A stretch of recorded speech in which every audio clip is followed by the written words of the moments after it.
And I am coming to you this week because it is National Mental Health Awareness Week. And I really wanted to do a little PSA for the nervous system because, a lot of times there is stigma around mental health. And there's also what I've noticed is a resistance to either acknowledging that maybe we're struggling in our mental bodies, our mental emotional bodies. And then there's also a real big stigma about even if we do know that something is off, to go and seek out assistance and support. Of the millions of people that are diagnosed with mental health in the States, only about 47% of them actually receive any sort of treatment.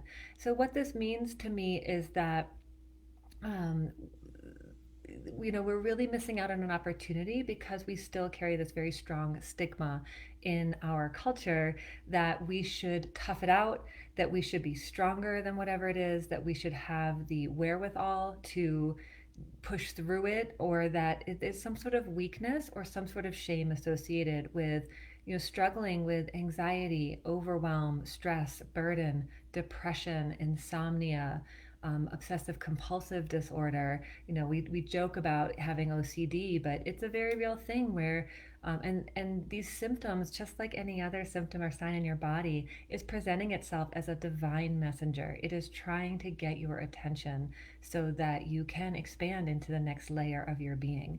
And it's interesting to me because if someone was having heart issues, cardiovascular issues, there would be no judgment. We'd just be like, okay, what do we need to do to take care of it? Do we need to change the diet? Do we need to move more, exercise more? Do we need to do some supplementation? Do we need to seek out a specialist and see a cardiologist? And do we want to consider medication? Um, Same thing with our gastrointestinal system. But when it comes to our nervous system, there's so much judgment and such a hesitation to seek out care. And what's interesting is that there's estimates that around 80% of all illness is actually stress related at this point, all chronic illness, and that 75 to 90% of all primary care visits are actually due to stress, not because they're worried about blood pressure or this pain in their knee or whatever they might be presenting with. And so it's fascinating to me that we're all becoming more and more aware of the impact of stress and overwhelm on our systems and how that might manifest in our nervous system. But yet, we still want to push through and don't want to take the time, energy, or effort to put into caring for ourselves. When I think about it, and the analogy I use with the people I work with is if you had a broken ankle, what would you do? Well, there's like a series of steps, right? We would cast it and really take the weight off of it. We wouldn't expect it to keep working. And then we might move to an air cast, again, still ginger, and then maybe we have a little bandage support, but we're kind of testing it out along the way. We don't go from broken ankle into running a marathon. Yet when it comes to our nervous system, we really don't offer ourselves the same grace, and we don't have the same flexibility. It's easy to cast an ankle, it's hard to cast your nervous system. And we do, a lot of times we do feel required to show up fully in our lives. And so that means we can't necessarily pull ourselves out and head to an island for 2 or 3 months to recover. Although I've had one person do that, and that was amazing. It was really neat to see that transformation.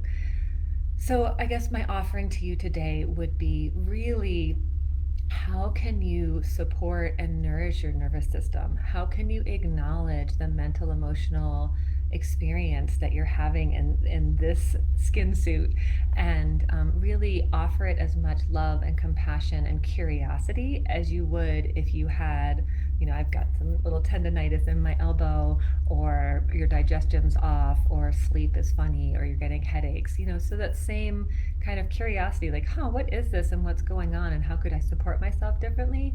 I would invite you to do that for your nervous system and which literally your brain, your spinal cord, and all of your nerves, and then all of the neurotransmitters that are associated with this incredibly powerful and incredibly dynamic physiological system that's in your body. Thanks so much for joining. Please let me know if you feel like you've been alone, or you feel left out, or you feel like you don't know where to come to. This is a community where you can talk about what's really happening for you. You are welcome here. Are going to be starting a membership so that we can gather live via Zoom once a month So let me know, send me a message if you're interested in that as well, and we'll make sure you get hooked up because you're not alone. The CDC is estimating that 60 to 80% of Americans are reporting mental health symptoms. It's different than the third of us that have actually been diagnosed with anxiety and about a quarter that have been diagnosed with depression. So that's a lot of us. You're not alone. You're not weak. You're not broken. You're just fine. We just need to listen to your body in a new way. Thank you so much for joining and be well.